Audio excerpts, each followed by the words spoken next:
स्वागत है आपका चेस लवर चैनल में।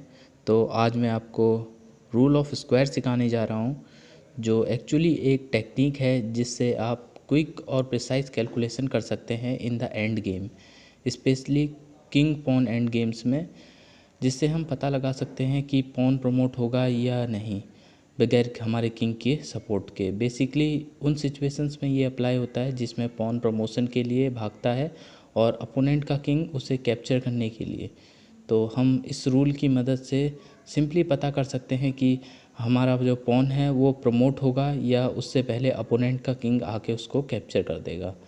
मैंने भी इसको कई गेमों में अप्लाई किया है और काफ़ी गेम्स में मुझे विन भी मिली है इसी रूल को पता होने की वजह से। तो गाइज़ आप भी इसे यूज़ कर सकते हैं और अपने एंड गेम को इम्प्रूव कर सकते हैं।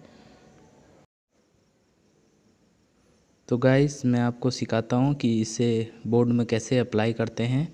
तो आपको एक स्क्वायर इमेजिन करना है यहाँ पे। तो स्क्वायर कैसे बनाना है वो मैं आपको यहाँ पे सिखाता हूँ।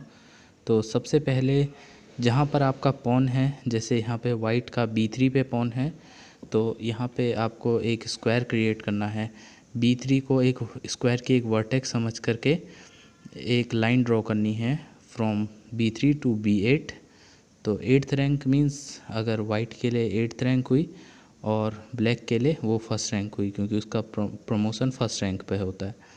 तो यहाँ पर जो पहली साइड है वो ये रही। देन जो डायगोनल होगा इस स्क्वायर का वो रहेगा B3 से G8 तक का, और जो दो रिस्पेक्टिव साइड्स होंगी वो B3 से G3 and other side from B8 to G8। तो फिर हमें चेक करना है क्या जो अपोनेंट का किंग है वो इस स्क्वायर के अंदर है। अगर वो इस स्क्वायर के अंदर होता है तो वो हमारे पॉन को कैप्चर कर सकता है। अगर वो इस स्क्वायर के बाहर है, जैसे इस केस में है, तो हमारा पॉन यहाँ पे क्वीन बन जाएगा। Let try it once. B4, King F3, B5, King E4, B6, King D5, B7, King C6, B8 equals to queen. White का यहाँ पे पॉन प्रमोट हो गया क्वीन में। तो यहाँ पर एक और एग्जांपल देखते हैं।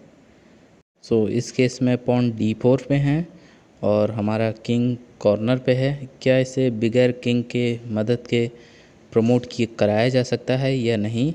तो इसके लिए हमें वही स्क्वायर बनाना पड़ेगा।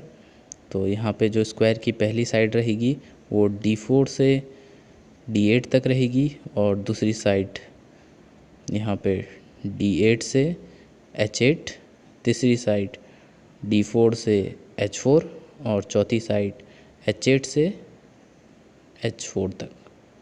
तो इस केस में हमारा जो पॉन है वो D4 पे है और अपोनेंट का किंग G2 पे ही है। तो देखते हैं स्क्वायर बना करके कि क्या ये स्क्वायर के बाहर है उसका अपोनेंट का किंग।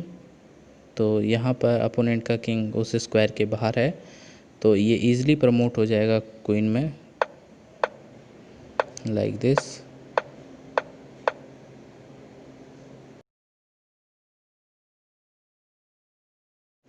तो गाइस इसमें गलती होने के चांसेस होते हैं जब पॉन यहाँ पे अपनी ओरिजिनल पोजीशन पे होता है। तो अगर इस केस में देखा जाए तो यहाँ पे देखने में लग रहा है कि अपोनेंट का किंग हमारे इस पॉन को कैप्चर कर लेगा अगर हम अपने किंग को नहीं लाए तो।